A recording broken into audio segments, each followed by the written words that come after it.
Bom dia, Rafael, Neijin, todo mundo que está participando, né, que eu acho que é principalmente o grupo de pesquisa, né, Carlos? Bom, eu quero começar agradecendo o convite, né, uma honra estar aqui com vocês, né, conhecendo vocês todos e assistindo essas palestras fantásticas, né, do Rafael e da Neijin, realmente muito legal, a gente tem muita coisa para trocar. Bom, gente, como o Carlos já falou, eu venho da comunicação, né? Então vai ser aí uma abordagem um pouquinho diferente, mas que eu acho que totalmente dialoga com vocês, né? Eu acho super interessante que quando a gente troca, né? Eu sou muito favorável a esse diálogo, né? Essa interlocução entre áreas correlatas, né? Mas distintas, porque eu acho que a gente aprende demais, né? Com o outro, né? Não só o outro, né? Como o Rafael estava falando, mas com outras áreas científicas, né? Então, é realmente um prazer enorme estar aqui. Bom, eu fiz uma apresentaçãozinha também, eu posso tentar colocar aqui, Carlos, tentar Sim, apresentar. por favor. Deixa eu ver aqui agora, compartilhar uma janela, né? Deixa eu tentar compartilhar aqui com vocês. Minha apresentação não é tão bonitinha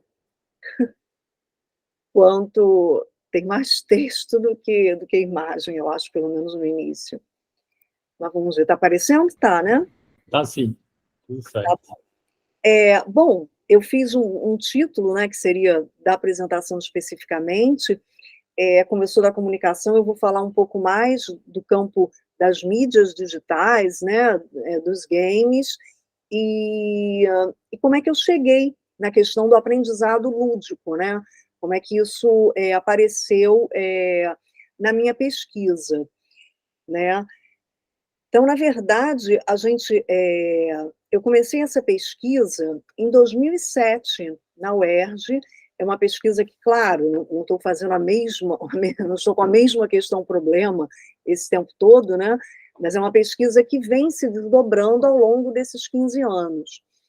E um dos orgulhos que eu tenho dessa pesquisa é que lá atrás, né, há 15 anos atrás, eu comecei esse grupo de pesquisa que a gente chama de Cibercog, né, que tem a ver com cibercultura e cognição, e eu tinha alguns alunos de iniciação científica e de mestrado, na época, que iniciaram o grupo, né? E esses, então, alunos, né, há 15 anos atrás, eles hoje são todos professores doutores e e fizeram concurso em universidades federais, e uma está na Fundação Getúlio Vargas. Então, todos estão trabalhando, pesquisando, com áreas correlatas a essa, cada um alçou o seu próprio voo, né? E foi fazer pesquisa em campos próximos a esse, né? Outros galhos, digamos assim, dessa árvore. E hoje a gente forma uma rede de pesquisa, né? Então, eu acho isso muito bacana também, e tenho que falar para vocês, porque eu cresci junto, né, com esse grupo. Então a pesquisa que está aqui, que eu vou apresentar para vocês, tem todas essas pessoas participando também, né? E atualmente, claro, vai se renovando os alunos, né? Enfim, mas é algo do que eu tenho bastante orgulho, né? E a gente tem desenvolvido, nessa rede de pesquisa, né, esses pesquisadores, a gente tem desenvolvido uma metodologia de aprendizagem, que a gente chama de metodologia multimodal, lúdica e afetiva. E eu vou tentar explicar um pouquinho o que significa isso e como é que a gente chegou. E a gente tem, obviamente, trabalhado com escolas, né? Então, a gente saiu lá dos muros da universidade, né, de dentro do nosso conforto, do laboratório, ao longo desses anos, né, a gente foi entendendo as interseções, né, o diálogo do nosso trabalho com o campo da educação. E a gente tem tentado cada vez mais expandir isso, né, e tem sido um trabalho assim que a gente é que aprende mais, né, com a garotada, com as crianças, com os jovens. Bom, então, assim, aqui no esse primeiro slide, na verdade, são as pessoas que fazem parte do grupo, né, do Cibercog, Laboratório de Mídias Digitais, e da rede de pesquisa que a gente formou, né? Então, assim, os doutores que estão aqui junto comigo são exatamente os meus alunos, né, de 15 anos atrás, que hoje são meus colegas, né, parceiros, pesquisadores, que desenvolvem essa pesquisa também, que é a Alessandra Maia, José Messias, a Letícia Perani, a Raquel Timpone e a Renata Monti, né, e os outros são os alunos atuais, só para contextualizar.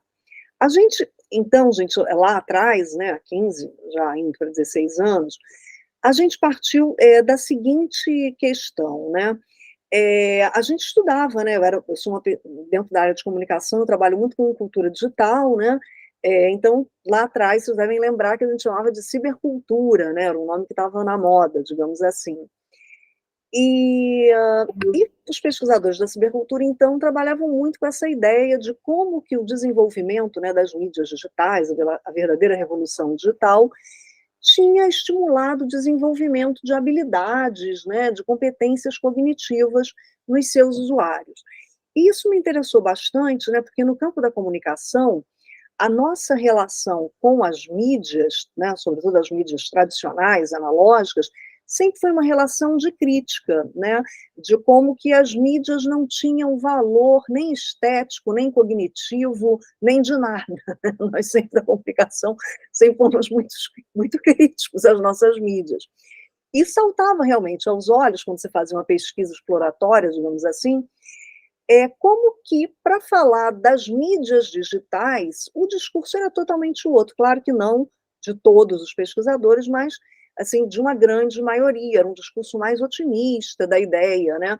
A gente tinha ainda aquela noção da cultura participativa, da democracia digital, da liberação do polo emissor, né? Cada um vai ter um canal no YouTube, cada um tem um e-mail, tem um blog, então agora nós podemos falar, tomamos a voz, né?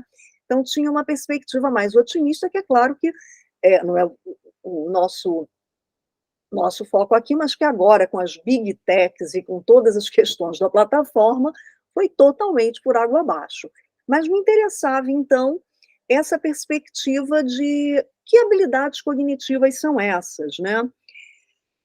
Então, a gente começou, né, esse grupo lá atrás, a gente começou a fazer um trabalho de pesquisa para tentar entender, então, como é que os adolescentes, principalmente, a gente sempre focou no público jovem, né, sobretudo adolescentes de 11, 15 anos, 16, como é que esses adolescentes, que competências, que habilidades esses adolescentes desenvolviam nas suas práticas, né, cotidianas, nas suas conexões com as mídias digitais. E nós fizemos pesquisas tanto teóricas quanto empíricas, né, e, basicamente, a gente levantou isso, então, como eu disse, pesquisas teóricas empíricas, né, quer dizer, não só as nossas pesquisas, mas também o que a literatura da área apresentava, de que então, esse contato, né, essa articulação dos jovens com as mídias digitais, ela facilitava, digamos assim, tanto aprendizagens baseadas em livros, né, e na cultura impressa, né, como a leitura, escrita, interpretação de texto, percepção seletiva, né, atenção focada, quanto aprendizagem que a gente chama de baseada em jogos, né, o game-based learning. Né? Então, como acho que entoando aqui também o que o Rafael e a Neijin já colocaram antes, né? Aprendizagens, então, que vão favorecer, né? O trabalho em equipe, o do-it-yourself, a criatividade, o uso das linguagens multimodais, as habilidades afetivas, sociais, né? Interação social, né? A exploração do território, né, que eu percebi que é muito cara, né, a vocês da geografia, a gente observava isso também, a exploração tanto das mídias, né, das funcionalidades das mídias, quanto também a exploração física, né, dos territórios onde esses jovens estavam. Então, essas foram algumas, né, das habilidades, né, que o contato com essas mídias favoreciam. Então, a gente percebeu que essas habilidades, elas se referem a um amplo conjunto de competências, né? A gente está muito acostumado a pensar a inteligência, a cognição, como só relacionada àquilo que a gente chama das nossas habilidades superiores da mente, né? Que a gente considera as linguagens todas, o raciocínio lógico-matemático, a tomada de decisão, um pensamento de causa e efeito, né? Então, a gente está muito acostumado a pensar que a inteligência e que o processo cognitivo estão aí relacionados, digamos assim, ao cérebro, né? E essas nossas atividades que a gente acaba pensando que são só cerebrais, né? Enquanto que, na realidade, o próprio conceito de mente, né, mais recente, se a gente for olhar nas ciências cognitivas, nas neurociências, vai dizer exatamente que a mente não está enclausurada no cérebro, né? Que a mente está incorporada, né, no nosso corpo, e este corpo está no espaço ao redor, né? Então, aí eu achei que esse diálogo aqui da gente com vocês que são da geografia é fantástico, porque é exatamente a conclusão que a gente tem chegado, né? A gente não funciona só num corpo encapsulado, aqui separado do restante. A gente está o tempo inteiro com trocas sociais com o outro e com os objetos técnicos, né? Então, isso foi o que apareceu da pesquisa, e a gente considerou, então, que essas habilidades, né, encorajadas, estimuladas por essas mídias digitais, digamos assim, seriam de cinco formas, né? Que seria a sociabilidade, criatividade, a sensorialidade, a gente chamou de cibertextualidade, até em referência ao texto do Orset, né? E a lógica, né? E aí a gente se perguntava, mas essas habilidades, então, que são sensoriais, que são táteis, que são afetivas, né? Elas são também cognitivas, né? Essa seria uma grande questão. A gente percebeu que a gente precisava de um outro modelo, digamos assim, de cognição, de inteligência, e é aí que vai entrar o lúdico, né? Na verdade, no novo modelo de cognição, a gente vai acabar trazendo junto o lúdico e o afeto, né? A gente vai sair, digamos assim, de um modelo que é o nosso modelo da cultura letrada, né? E que vai ser um modelo também da escola tradicional, que é aquele modelo que vai, e portanto vai trazer um tipo de escola em que você tem salas fechadas, né, com o professor lá na frente como dono do saber, e o aluno sentado numa posição mais passiva, e numa posição de aprender com o professor, né? Uma lógica de que o professor sabe tudo e o aluno sabe quase nada, então o aluno tem que ficar ali aprendendo, né? Então, essa mudança nesse modo de perceber o processo cognitivo vai fazer a gente repensar e ir ao encontro, né, de pedagogos que já vêm tentado, né, como os pedagogos do construtivismo, do socio-interacionismo, que já têm buscado exatamente renovar essa sala de aula, né? É claro que não se trata de jogar a cultura letrada fora, é apenas ampliar esse escopo de possibilidades de aprendizagens que vão incluir não apenas o raciocínio lógico, matemático, linguístico, né? As interações que acontecem, obviamente, na escola, mas vão incluir também as brincadeiras, o lúdico e o afeto, né? Então, acho que aí, nesse ponto, a gente dialoga bem com as palestras do Rafael e da Neijinha. Bom, então, aí viria, assim, já passando um pouco para a fundamentação teórica, centrei aqui em dois pontos principais, que são caros, né, para o nosso trabalho, que seria a comunicação multimodal e a cognição atuada, ou corporificada, né? O que é isso? A comunicação multimodal é uma coisa sempre interessante de falar, porque as mídias digitais, ao contrário do que se achava no início, né, que cada um ia ficar no seu canto, em casa, separado, na verdade, as mídias digitais elas têm um certo apelo ao corpo, porque elas trazem assim de volta, elas valorizam, digamos assim, a oralidade, a tatilidade e até as habilidades, os games são clássicos nisso, né, de propriocepção, que é aquela relação do corpo com o espaço ao redor, né? Isso tudo era menos valorizado, digamos assim, numa cultura mais do campo da escrita, né? Então, na verdade, as mídias digitais, elas não apenas, por conta de toda a lógica da digitalização, elas vão incorporar os outros formatos, né, e linguagens, né, como literatura, o rádio, fotografia, o cinema, a televisão, gráficos, mapas, todas essas outras formas de linguagens são incorporadas pelo digital, e como o digital também, pela sua facilidade de acesso, ele vai permitir todo tipo de hibridismo, né?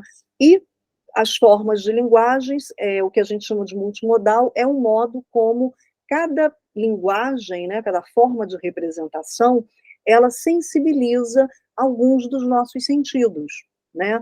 Então, o oral vai sensibilizar mais a nossa audição, a escrita sensibiliza o visual, o audiovisual, obviamente, a audição e visual, o tátil sensibiliza a tatilidade, as mídias táteis, né, o touchscreen, por exemplo.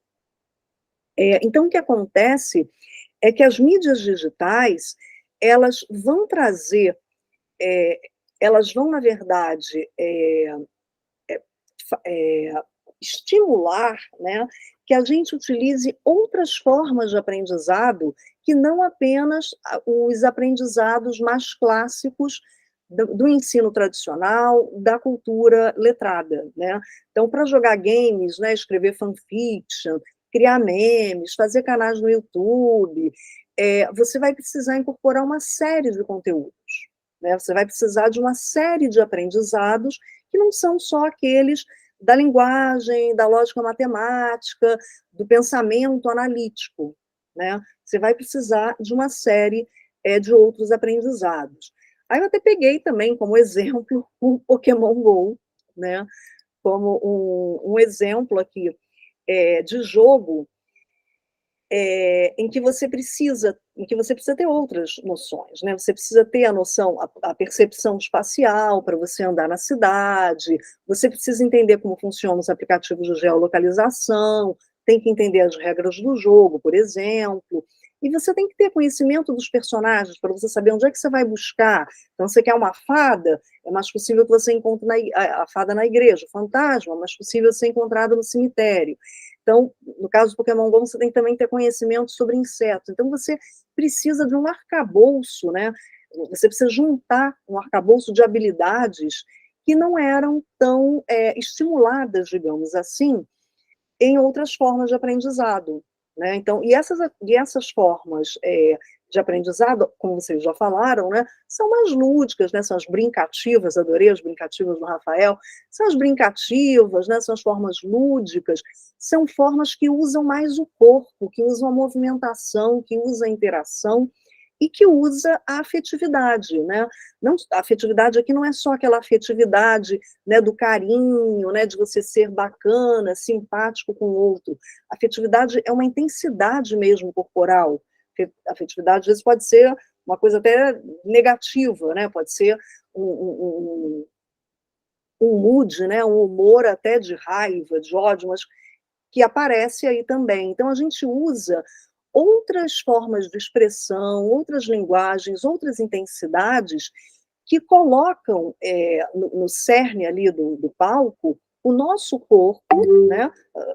A cognição aí é o cérebro com o corpo e tudo que tem no ambiente ao redor, né? No nosso espaço de troca, né?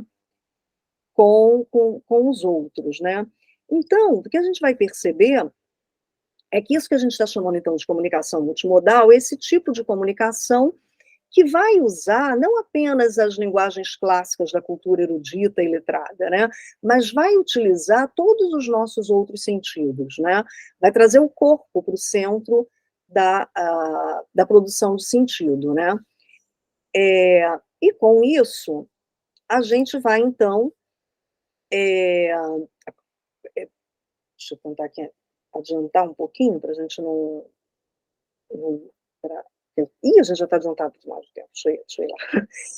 Então, assim, a gente observa que esse acoplamento, digamos assim, do jovem com a cultura digital, ele é, na verdade, uma espécie de uma rede sociotécnica mesmo, né, de como é que as pessoas se mobilizam nesse ambiente que elas estão, que é um ambiente com outras pessoas e com um aparato técnico, enfim, e com uma série de outras formas de aprendizado, né? Bom, com isso a gente faz, então, uma ampliação do que é cognição, né?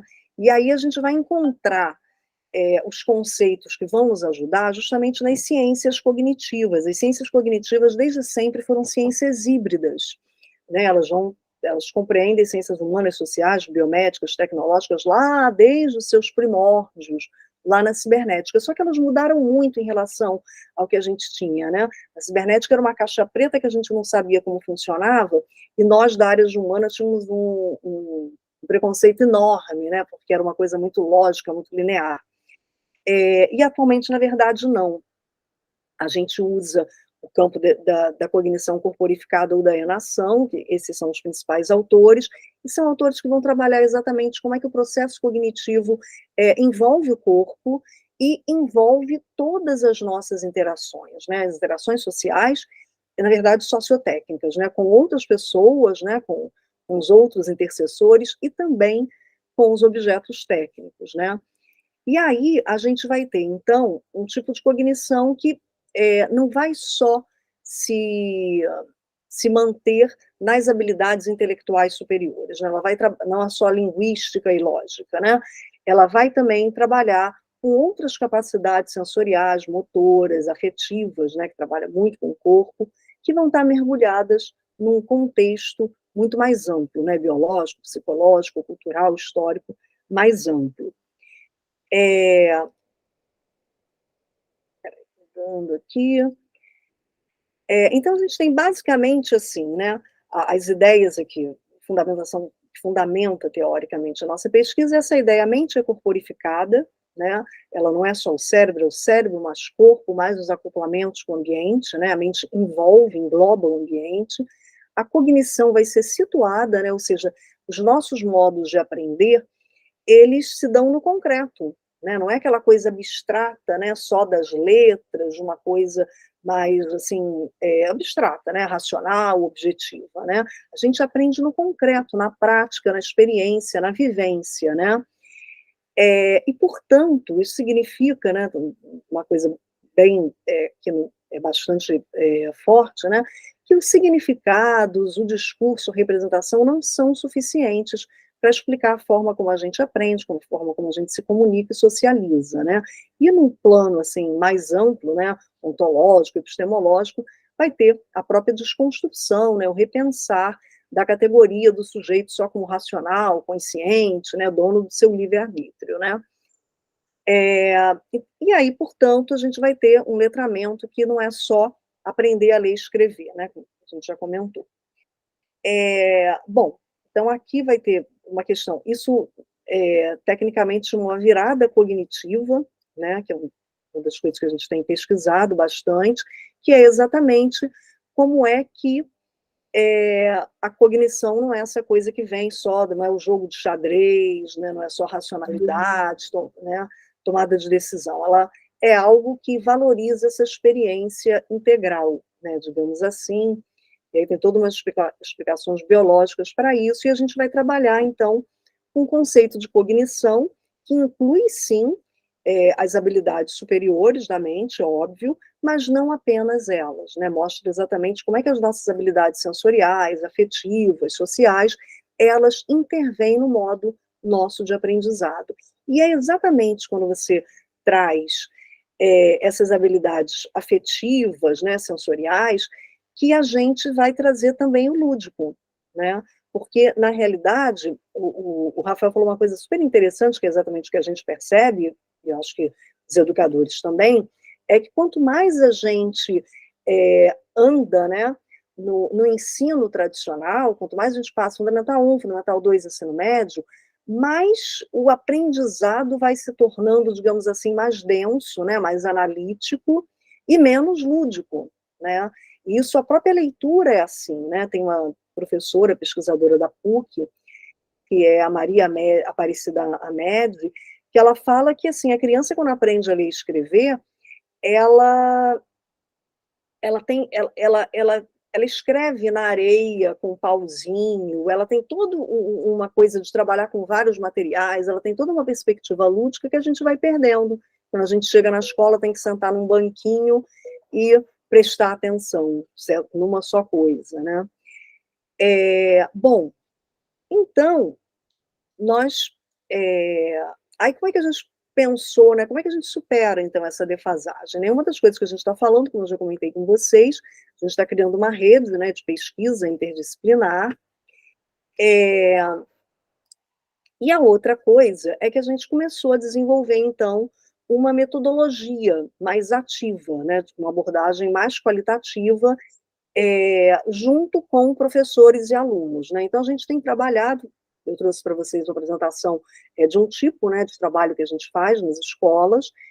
A gente trabalha principalmente com escolas do Fundamental 2, do 6º ao 9º ano, que são alunos de 11 a 15, 16 anos, exatamente porque essa é uma faixa etária em que os alunos, eles já têm um contato, né, quer dizer, atualmente acho que desde pequenininhos já têm contato com mídia, com aplicativos, né, mas essa é uma fase em que eles já trabalham, né, já têm um contato maior, e o que a gente faz, a nossa proposta é que de fazer um trabalho junto, né, óbvio, a gente não leva nada pronto, né, mas a gente incentiva os alunos e professores a adaptar o conteúdo de uma disciplina, né, ou seja, como é que a gente faz para adaptar o livro, né, o letramento clássico, para um produto midiático, né, tem aí uma interseção também com a educação midiática, né. Então, a nossa proposta é trabalhar com os professores e alunos, por exemplo, num bimestre, você pega qual é o currículo, né, qual é o conteúdo curricular de uma determinada matéria, e você transforma aquele conteúdo, transforma junto com os alunos, né, aquele conteúdo numa mídia. E aí os alunos é que escolhem qual é a mídia que eles querem trabalhar. Pode ser história em quadrinho, pode ser um jogo, pode ser vídeo, pode ser um canal do YouTube, o que eles quiserem. E aí, o que a gente tenta, né, junto com os professores, é criar estratégias, né, criar técnicas a cada aula em que a gente promova um desenvolvimento de habilidades artísticas, sociais, também as lógicas, obviamente, mas trazendo mais o lúdico, né, o brincativo para o dia a dia da escola, né. Então, assim, aqui teria um relato, né, de experiência. A gente trabalha com o método da pesquisa e intervenção, que vem lá do Michel Thiolin, da Guattari, né, e a gente vai tentar, então, fazer uma aprendizagem mais baseada em jogos, né, do que só em livros, né, mais participativa, mais lúdica, e se utilizando da comunicação multimodal, né. Então, a gente faz isso por meio de oficinas, né, e a ideia é exatamente construir o conhecimento de uma forma mais colaborativa, né? A gente até não usa tanto a questão da gamificação, tanto a questão de disputas, né? Quer dizer, às vezes tem grupos, né, fazendo coisas diferentes, mas a gente tenta trabalhar até o mais colaborativo mesmo, né? Então, a gente tem, trazer aqui para vocês, por exemplo, uma oficina que a gente fez foi nessa escola municipal, né, uma escola pública do Rio de Janeiro, próxima da UERJ, onde a gente fica, e a gente tinha tido as Olimpíadas aqui no Rio de Janeiro há pouco tempo, então, e a gente foi trabalhar com uma disciplina de ciências, né, e o conteúdo da disciplina naquele bimestre que a gente trabalhou era exatamente a alimentação e o sistema digestivo e o sistema circulatório.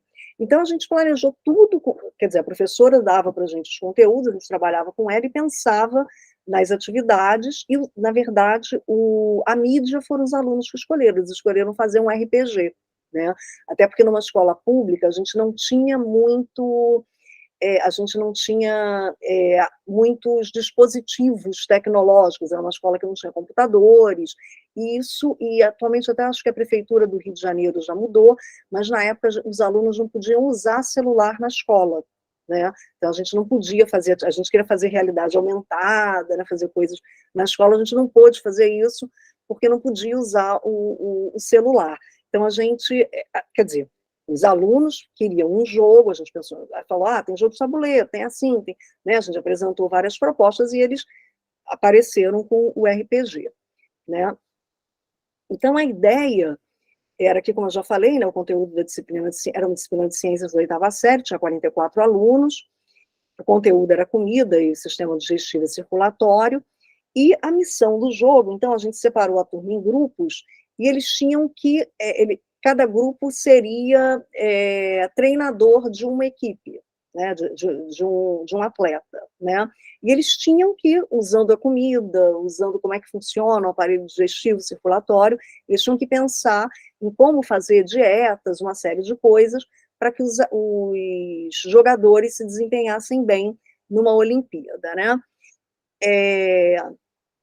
E a gente ia, né, em todas as aulas, a gente elaborava algumas estratégias com a professora e várias coisas com os alunos, e aí nós tivemos 10 encontros, né, e fizemos vários tipos de tarefas diferentes, né, então a gente elaborava algumas coisas e, junto com eles, né, a gente, nessa história toda do RPG, eles fizeram imagem e ação, teve uma gincana, sistema digestório, então sempre tinha essa proposta. A gente começou com a criação dos personagens, né, e atributos, então tinha a ficha dos atletas, tinha o manual de como criar o personagem, né, os atributos, né, de força, resistência, habilidade, inteligência, e eles escolhiam qual era a força, né, o ponto, a pontuação que cada jogador, né, o personagem que eles criaram ia ter.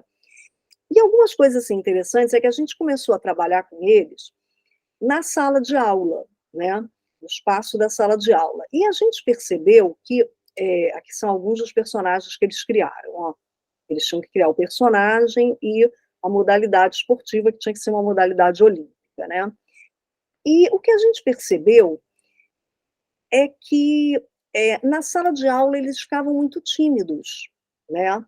Você falava, a gente perguntava coisas, então, vamos fazer assim, né? E eles olhavam para a professora, né, que essa é uma escola tradicional, a gente tem outras escolas mais construtivistas, né, o CAP da UERJ, por exemplo, que é um pouco diferente. E eles olhavam para a professora para ver como deveriam responder, né? E aí, então, eu acho que está em cima da hora já, né, Carlos? Eu vou tentar acelerar aqui um pouco. Fica à vontade, professora, tranquilo. Bom, e aí, é, a, a gente começou a entender que a gente tinha, então, duas coisas interessantes, né? Uma é como é que a gente fazia a adaptação, né, a transcrição do conteúdo que eles estão acostumados em livro para uma simulação imersiva, que era o que a gente estava tentando, né, criar situações, um outro espaço para eles trabalharem aqueles conteúdos, né? Isso era uma questão. Então, aqui são atividades dentro da sala de aula. Em determinado momento, a gente começou a fazer as atividades na quadra de esportes, né? A gente sentiu a necessidade de trabalhar mais com o corpo, né, com atividades mais dinâmicas, mais lúdicas, e a gente passou aí, então, essas atividades aqui foram todas feitas no, na quadra de esportes, né? E aqui estão algumas fotos, né, desses trabalhos deles divididos em grupos, né, e usando várias técnicas, né? A gente usava o que a gente tinha, né, bambolês, é, papel, canetinha, a gente usava o que a gente tinha para trabalhávamos com experimentação corporal, né? E tentamos, na verdade, a ideia aqui era como é que a gente transforma, né, esse conteúdo formal, né, só de livro, né, de gráficos, assim, em uma coisa mais viva, mais concreta, né? Então, por exemplo, essa aula, né, que seria uma aula do sistema digestório, a gente adaptou para uma atividade lúdica, em que a gente fez na quadra de esportes os vários, eram como se fossem estações, cada estação representando uma etapa, né, do sistema digestório, desde a entrada da boca, né, da saliva, passando por esôfago, faringe, laringe, esôfago, chegando no estômago, intestino, e eles tinham que, em cada um desses lugares, por exemplo, aqui nesse círculo era o estômago, eles tinham que dizer o que acontecia com o alimento quando o alimento chegava no estômago. E nós levamos também alimentos, né? E, quer dizer, tinha uns alimentos para eles, né, no final, e a gente levou umas fichas, né, desenhadas representando cada alimento. Então, eles tinham que pegar um alimento, fazer o sistema digestório inteiro e dizer o que acontecia em cada etapa com aquele alimento, né? Então, foi, assim, uma atividade que fez um sucesso enorme, com poucos recursos, né? Como eu disse, a gente não, embora a gente seja um laboratório de mídias digitais, a gente entende também, como eu já comentei, que as mídias digitais trazem um pouco de volta a oralidade, a expressão corporal, né? Os games são a forma disso, né? A gente trabalha com o corpo o tempo todo, né? Então, trazem essas outras habilidades mais lúdicas, afetivas, corporais, para o centro, né, da aprendizagem. Bom, então teve essa dinâmica, aqui ainda essa dinâmica do sistema digestório, né, e eles trabalhando, né, com representações dos alimentos e dizendo o que acontecia com cada um, e outra habilidade eram os desafios também de raciocínio, a gente trabalhava também com media training, né, então, por exemplo, no nessa dinâmica do media training, foi muito interessante, porque se revela aquelas habilidades que a gente não valoriza tanto, né, na escola tradicional. Por exemplo, os alunos que mais se destacaram no media training eram considerados os piores alunos, eles eram os bagunceiros, os cheios de...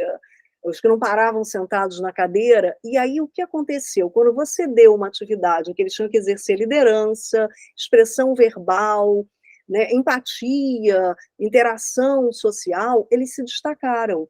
Então, você percebe claramente como é que alguns os alunos, né, que têm as habilidades da cultura letrada clássica, eles gostam de ficar sentadinhos, de ler, vai ter um pensamento mais analítico, né?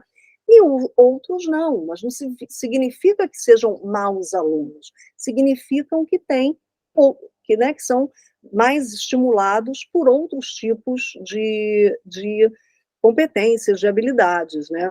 Então, foi realmente muito rico toda essa experiência toda para a gente, e aqui tem várias atividades, porque a partir de um determinado momento a gente passou a fazer as atividades na quadra, porque eles ficavam muito mais expressivos, participantes, né? E a professora de ciências conta para a gente que depois que a gente acabou essa tarefa, que eles pediam para sempre ir para a quadra, né? Então, assim, aqui tem alguns resultados preliminares, né? A gente mesmo trabalhando com uma escola de conteúdo mais transmissivista, né? mais clássico, né? Da educação, do letramento clássico, a gente percebe como que essa lógica, né, como que um jogo, né, com a sua narratividade, como que isso facilita que os alunos se empolguem, né, se engajem, né, no próprio conteúdo, né?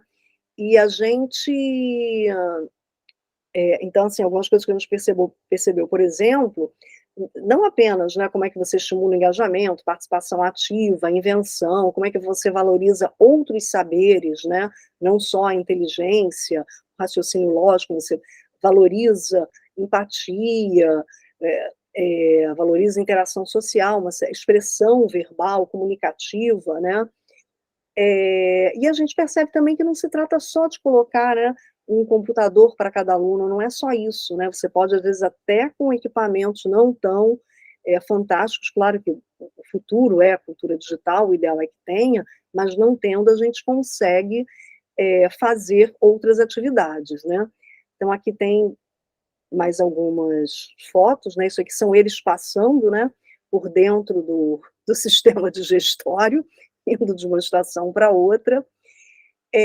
Mas, assim, acho que já até passei um pouquinho do meu tempo, o que eu queria compartilhar com vocês era isso, né? Como é que a gente saiu de dentro, né, de um laboratório, de uma universidade, a gente começou a trabalhar com escolas e tentando buscar, né, novos caminhos para que essas outras linguagens, outras competências, articuladas ao digital, né, mas não só, né, como comentei, o digital, ele está aí, né, nesses acoplamentos com o meio ambiente, com o nosso espaço físico, com a nossa geografia, né, e como é que isso funciona, né, então a gente tem, e o que aconteceu é que, assim, essas oficinas, a gente viu que é um trabalho muito de formiguinha, né, você consegue atingir poucos professores, poucos alunos, né, então o que a gente tem feito agora na rede de pesquisa são cursos, né, cursos de extensão. Com a pandemia, inclusive, passaram a ser remotos, né, porque aí atinge também pessoas de outros estados, que não só o Rio de Janeiro, até porque a nossa rede engloba Minas, Maranhão, né, a gente tem pesquisadores em outros estados, e o que a gente faz são cursos, né, de como é que a gente pode trabalhar essas metodologias, né, no ensino fundamental, médio, e eu tenho feito isso também na universidade, né, como é que eu faço para dar uma dinamizada na sala de aula também com a graduação, né, e também com bons resultados. Mas era, era basicamente isso. Queria mais uma vez agradecer muito o convite do Carlos Queiroz, realmente é uma alegria estar aqui, né, podendo compartilhar essas ideias com vocês e conversar, né, com o Rafael, com a Neijinho. Gostei muito também. É isso. Muito obrigada.